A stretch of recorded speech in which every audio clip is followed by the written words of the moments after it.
All right, so we are back down to the final two. The NFL number 31, the Denver Broncos. The Denver John Elways. So, here's a team it's had a lot of question marks, had a tough year last year. Started the season off with the statue, Joe Flacco. Didn't work out according to plan. He struggled. They struggled to pass protect for him, and he is not a guy that's terribly mobile. So they went in and brought in Brian Allen. Is that the Brian Allen? It's one of the Allens. Yeah, I think it's Brian Allen. Yeah. Yep, and brought in Brian Allen. He had one good game and then kind of started to struggle. And we saw a little bit of Drew Lock last year, who was their third rounder, I believe. They took him in a third or fourth round. Yep. Out of Missouri. He had kind of a little bit of a name going into his junior year. Junior year was okay, and then senior year was not as great. And then they got to the NFL. So this is a team that's got some quarterback issues. You know, they've had some really good playmakers on defense for the last 4 to 5 years. Brought in a new coach, Vic Fangio. Probably, in my mind, probably the best defensive coordinator in football when he was hired. But again, this is a head coach. Yeah, this was an offensive-minded league, so it was kind of a, everybody was picking the new hot young guy, and not hot look, but hot as in knows the sport, and went the other route. And Fangio's well liked by his team. He's got a loaded defense when he came in, but with big contracts and aging. So this is a team, still has Von Miller, but he drafted Bradley Chubb. So I would say at the outside, they're pass rushing. If they're healthy, Chubb missed the whole year or vast majority of it last year. He got hurt early. They can make some moves there. Now, mind you, they brought in A.J. Bouye to man the corner, but they've also lost Chris Harris. So that's kind of a wash.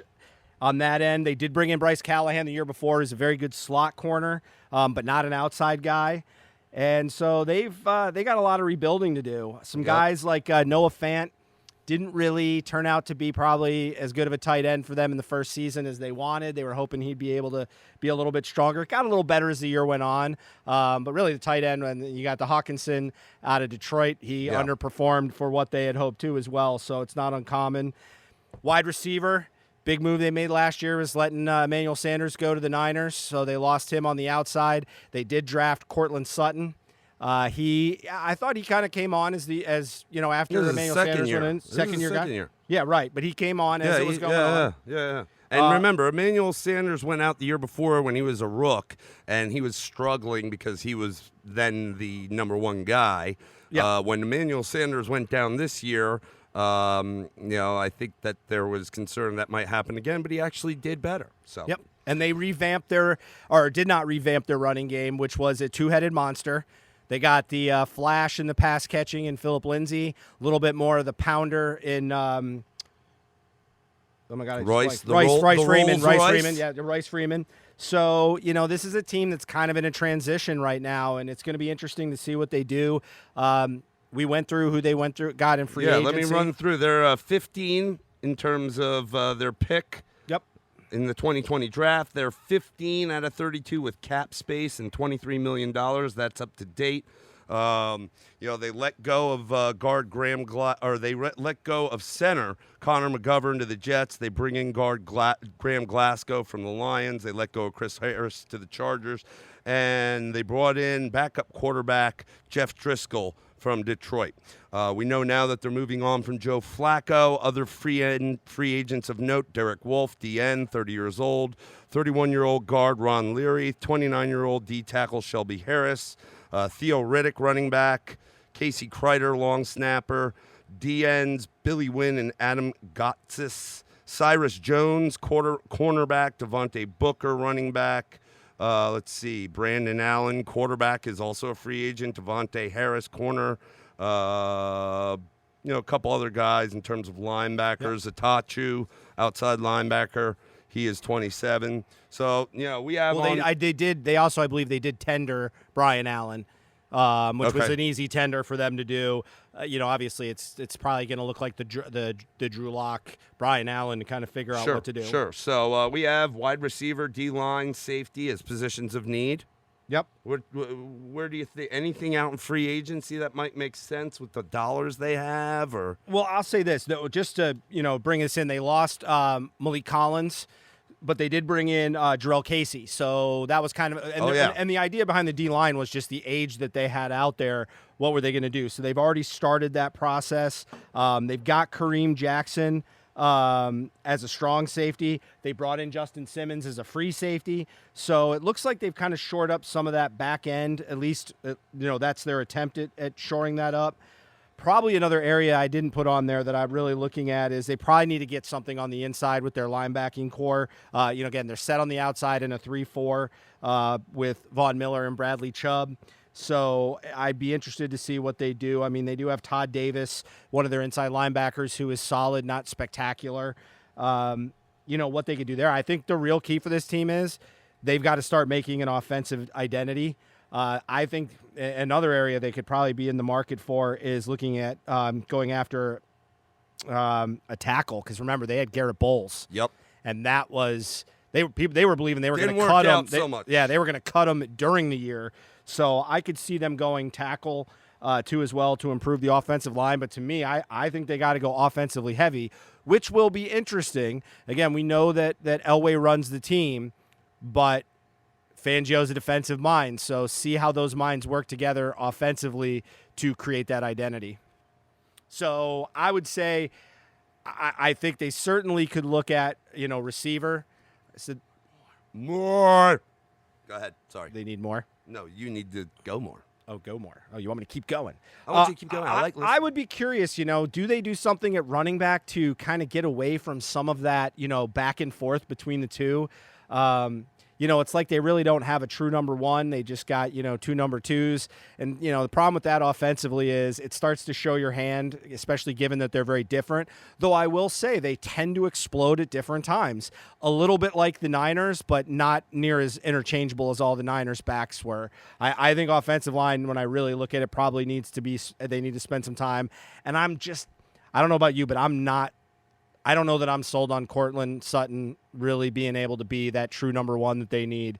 Again, they spent the money on the tight end, so I think they're gonna roll their dice with him again and hope year two is a development year for him where he takes a leap.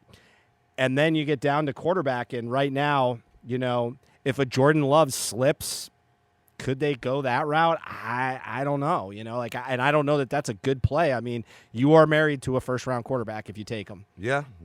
And even Jacob Eason, but I got to be honest with you, Jacob Eason has kind of fit the mold to he kind of reminds me in some ways of like a Joe Flacco with less accuracy and a little bit more mobility. So I don't really know that that's the answer for them. So I would say this is probably a team that's in another 2-year plan to turn it around, but I haven't seen them address offense last year with Fangio at the helm, so I just got to believe that's where they're going to go this year. Yeah, I mean, it could be so. I mean, they are making moves in free agency more on the other side of the ball. Much to his chagrin, being a defensive guy, that's he probably sees some dudes out there he really wants, but he'd be better suited to be looking guys later on in the draft because, they got to get some firepower here. I mean, I get it, and I think Drew Lock, the jury's not out on him, but if that doesn't work out, what's going to happen? I mean, if they're relying on Allen again, I just don't know. I mean, how are you moving yourself forward, John Elway? How are you moving this team forward in the right direction? Because I don't see it. If anything, I see it, going the other way. Yeah, and I mean, again, I'm not calling this a tanking for Trevor type of scenario, but I would seriously work on fixing that offensive line. I think there's enough pieces on offense to make you okay on your better days, and then going heavy, strong defense, and then looking to bring that guy in maybe next year because I don't know that they're going to – I think they can take a step forward as a team but might not take a step forward as far as record is concerned this year, and I think that's kind of how they got to look at it. You just don't know next year. And you got to look right now, probably the two big names in the quarterbacking are going to end up being, and I'm assuming they're coming out, Trevor Lawrence certainly, but I think you're looking at it likely a surefire number one. I don't think there's any way in hell he gets out of the top three, even with a rough year, which I don't expect. And then you got Justin Fields. Yeah. I'm sure there's going to be a couple of guys. I don't know where the guy from like a Minnesota, I don't know what that kid's, I don't know what year he is. Yeah. But, do you find one of those guys that kind of steps into the mix, so to speak, this year? So like Joe Burrow. Yeah, so you're talking about, it's not going to be considered a large quarterbacking class. And even reality this year, even though it's one of the better ones we've seen in a while, it's not large. Yeah.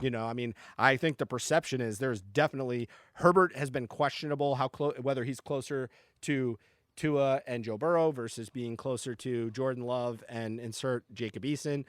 I don't believe that. I'm with you. I think he is actually could be a very good quarterback, but he needs to be put in the right situation. I think if he got put on a Cincinnati Bengals team, I don't see that kid being successful, but I'm not sure Joe Burrow can be successful in Cincinnati, and I think he's pretty good. I mean, the only I guess consolation I'll give him is though there are teams in free agency in this division making some moves, particularly defensively.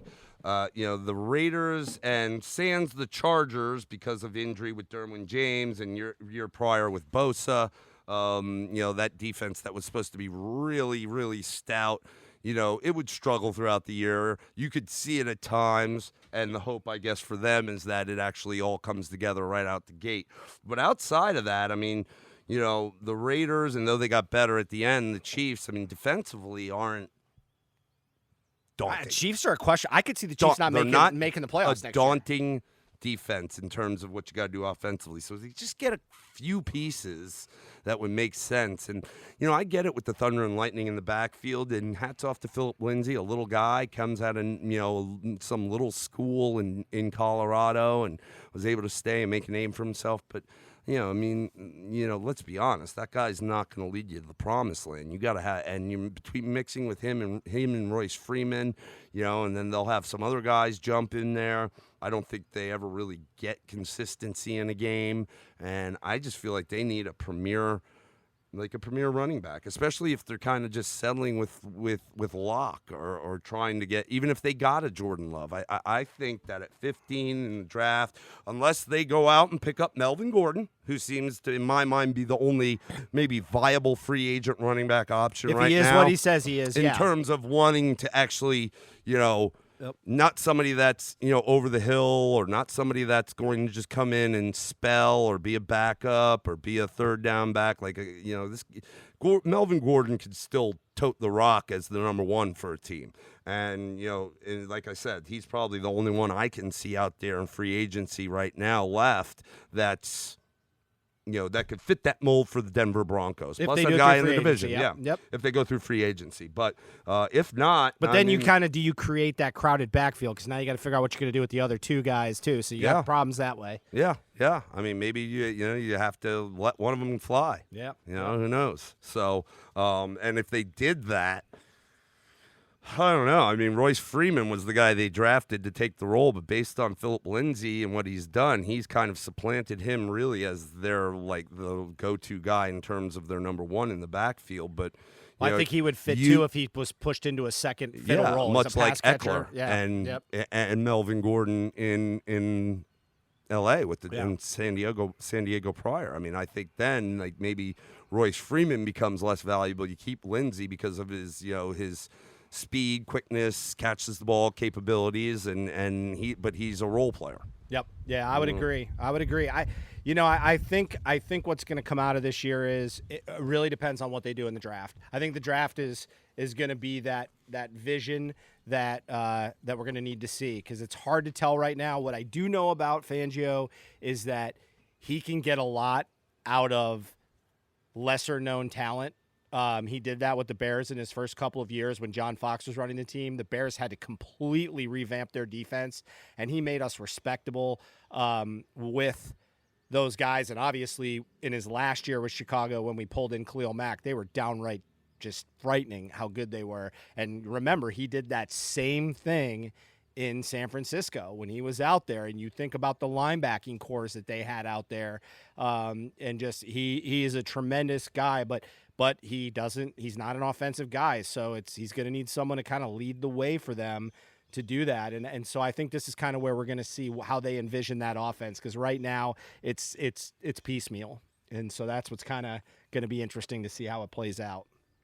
Yeah, it should be interesting, but a lot of work to go, and I don't know. I guess I'll wrap up Denver with this. I mean, you're talking about a guy, in their owner, John Elway, Hall of Fame quarterback.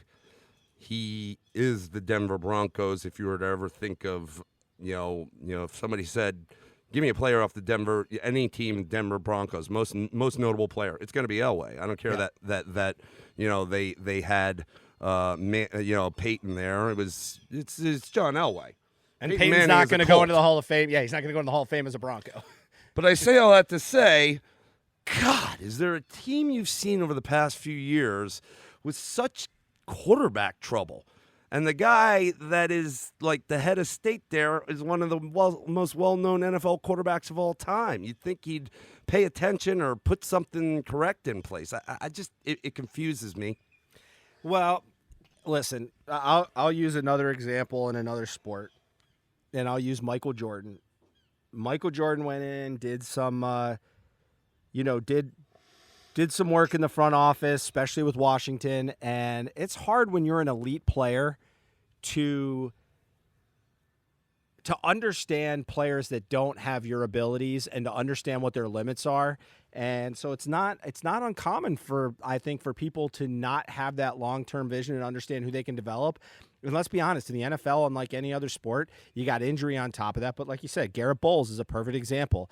I mean, that was a disaster for them. And you thought you had a guy, your idea when you draft a left tackle in the first round, your feeling is I got that guy for at least 7-8 years, if not 10, 12, 13 years. Right. So when you miss on that stuff, because it sets you back, man. Yeah, it's a position where you go, I'm going to get this now, and I'm not going to deal with it for a very, very long time. And they weren't able to do that. And he was literally the worst graded left tackle in football over the last 2 years. That's awful. So that tells you something right there. And so I think, they can't miss right now because they have to maneuver that. They're that transition team. They have to maneuver to where if they make mistakes here, not only does it set you back 2 years, but then you're blowing it up. Yep. So now you're talking about 2 more years at least. Yep. So this is kind of that dangerous game, and there's so few teams that are good at it, at not blowing up and retooling. And so I think Denver, like I said, we have to see what they're going to do on offense. Like right now, nobody looks at this offense and goes, uh-oh. Yeah, right. Like I'm in trouble. Yeah. If anything, you got cornerbacks drooling over having to play a young guy in Locke or the Allen kid. So anyways, I digress. That'll wrap up Denver, and we are on to our very last team, and that is your Super Bowl champion, Kansas City Chiefs.